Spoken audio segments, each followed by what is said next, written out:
Assalamualaikum warahmatullahi wabarakatuh. Perkenalkan, nama saya Angga Gunawan, kelas 12 MIPA 3. Di sini saya akan membahas tentang kritik dan esai. Yang pertama ialah pengertian kritik dan esai. Kritik adalah tanggapan atau ulasan yang disertai dengan pertimbangan baik buruk terhadap hasil karya. Itu dilihat dari etimologi atau dari ilmu bahasa bahwa pada intinya kritik itu adalah sebuah kegiatan untuk menilai baik, buruk, atau bermutu tidaknya dari sebuah karya sastra. Lalu bagaimana dengan esai?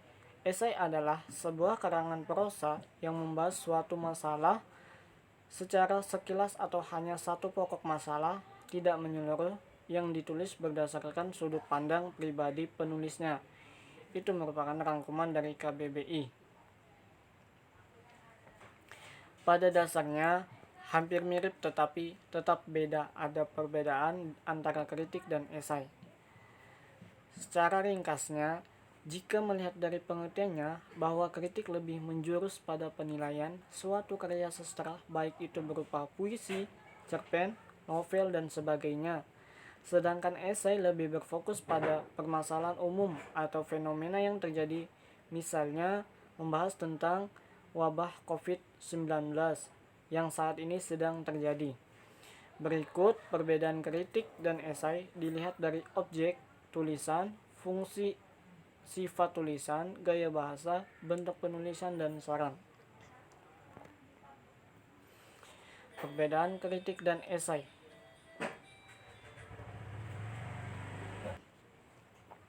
Perbedaan kritik dan esai. Pertama adalah objek.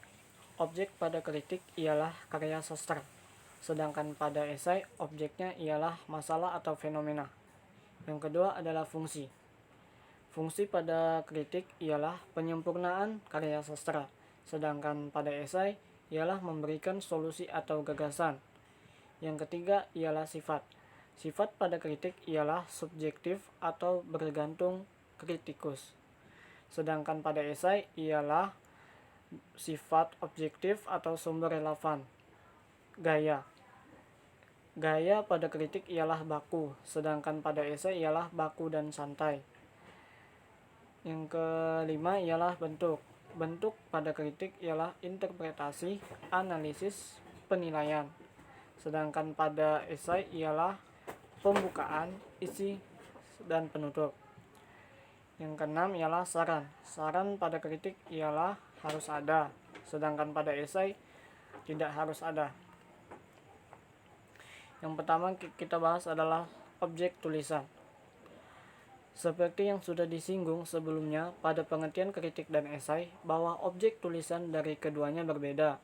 Pada kritik, objek tulisannya cenderung dilakukan pada sebuah karya sastra seperti karya dari penyair puisi, sajak, dan sejenisnya. Kritik juga dilakukan pada sebuah cerpen, novel, dan sejenisnya. Sedangkan esai, fokus objek yang diangkat merupakan permasalahan umum seperti permasalahan yang terjadi terkait sosial, budaya, politik, dan sejenisnya.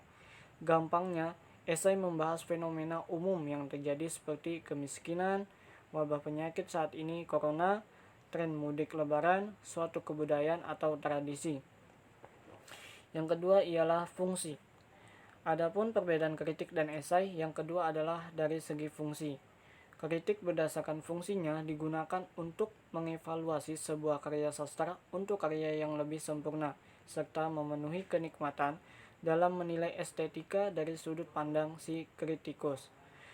Dengan memberikan kritik, artinya mempunyai ketertarikan untuk meningkatkan mutu dari sebuah karya. Sedangkan esai, fungsinya berusaha memberikan solusi atau gagasan atas permasalahan atau fenomena yang terjadi. Tidak ada unsur untuk memenuhi estetika atau pemenuhan agar karya menjadi lebih sempurna, tetapi berusaha agar masalah tersebut selesai. Dan bahkan jenis esai seperti esai beasiswa kadang fungsinya hanya sebagai media narasi untuk mendeskripsikan suatu objek, misalnya pengalaman seseorang. Yang ketiga ialah sifat tulisan. Jika melihat objek keduanya, sebenarnya ada sedikit perbedaan menurut pandangan penulis. kritik pada suatu karya sastra itu bersifat subjektif karena setiap orang punya selera seni yang berbeda-beda. Bisa saja suatu karya dikatakan bagus oleh si A, tetapi tidak menurut si B. Sedangkan sifat tulisan pada sebuah esai cenderung objektif, karena biasanya pada esai ini memuat suatu opini atau sudut pandang penulis dan disertai dengan sumber tulisan yang relevan untuk menguatkan argumennya. Yang keempat adalah gaya bahasa. Perbedaan kritik dan esai yang keempat adalah dilihat dari gaya bahasanya.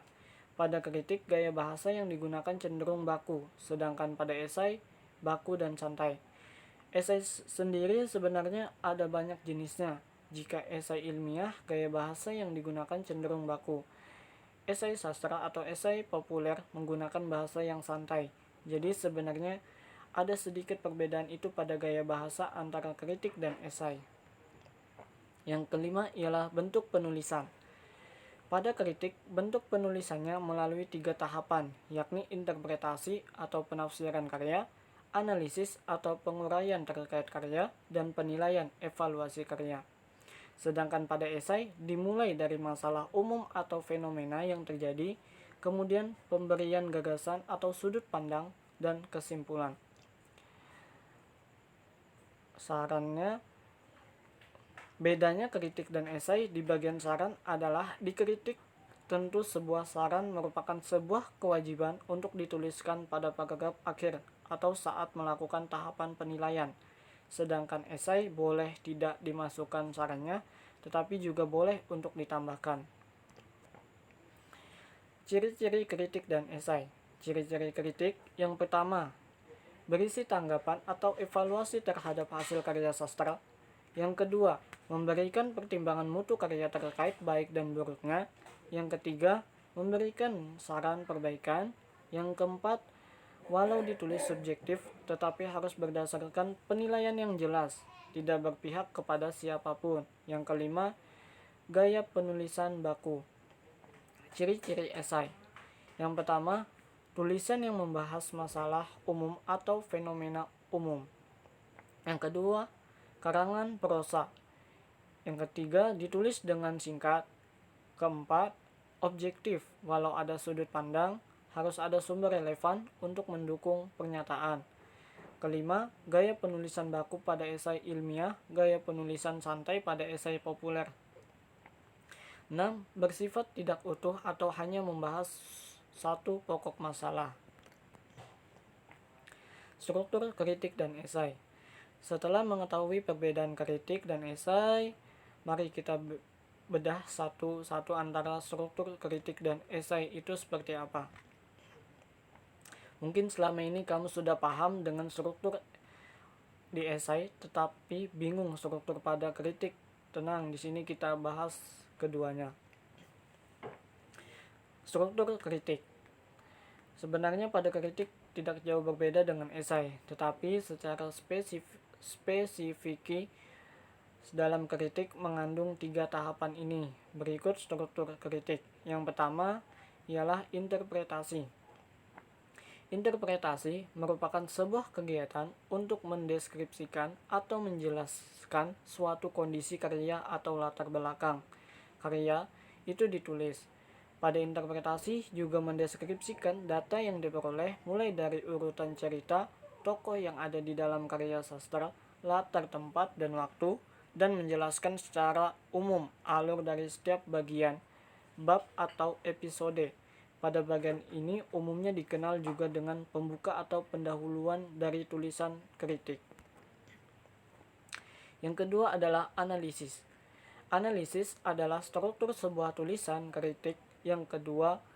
Jadi setelah disusun oleh interpretasi, maka selanjutnya tulisan tersebut perlu menjelaskan hasil analisis dari suatu karya sastra. Analisis dilakukan dengan menguraikan unsur-unsur yang membangun dari karya sastra tersebut. Seorang kritikus yang baik tidak lantas terpukau terhadap apa yang sedang ia analisis tersebut. Tetap berpikir secara logis, kemudian dia akan menganalisis karya tersebut sehingga diperoleh hasil tafsiran atau hasil analisis karya. Yang ketiga ialah penilaian. Penilaian dapat diartikan sebagai nilai atau mutu suatu karya sastra yang dikritik oleh kritikus tersebut. Penilaian merupakan struktur akhir dari sebuah tulisan kritik. Bahasa lainnya, kesimpulan dari suatu karya yang dikritik. Penilaian akhir ini sangat bergantung pada aliran si kritikus karena setiap orang punya selera seninya masing-masing. Walaupun pada saat menuliskan ia berusaha menilainya atas apa yang ada, tetapi unsur subjektif akan masih ada. Struktur pada esai. Sebuah esai memiliki struktur penyusunnya, terdiri dari 3 bagian berikut ini, yaitu pertama, pendahuluan. Struktur esai yang pertama adalah pendahuluan. Pada bagian ini, penulis atau kamu berusaha menjelaskan tentang gambaran umum objek yang dibahas, kondisi umum permasalahannya. Gunakan segitiga terbalik dalam menuliskan pendahuluan, dimulai dari yang umum kemudian ke khusus. Yang kedua ialah isi. Pada bagian isi, fokus membahas topik yang kamu ambil serta uraikan dengan detail gagasan yang diajukan. Biasanya pada bagian ini langsung membahas sudut pandang penulis terhadap masalah umum atau fenomena yang dibahas. Yang ketiga ialah penutup. Pada bagian ini, penulis akan menyimpulkan pembahasan dari esainya dimulai dari bagian pendahuluan hingga isi, ditulis dengan singkat, padat, dan jelas. Langsung menyasar inti dari gagasan yang ia tulis. Hendaknya di bagian ini ditulis dengan ringkas, tidak perlu bertele-tele. Terima kasih sudah menonton dan semoga bermanfaat. Wassalamualaikum warahmatullahi wabarakatuh.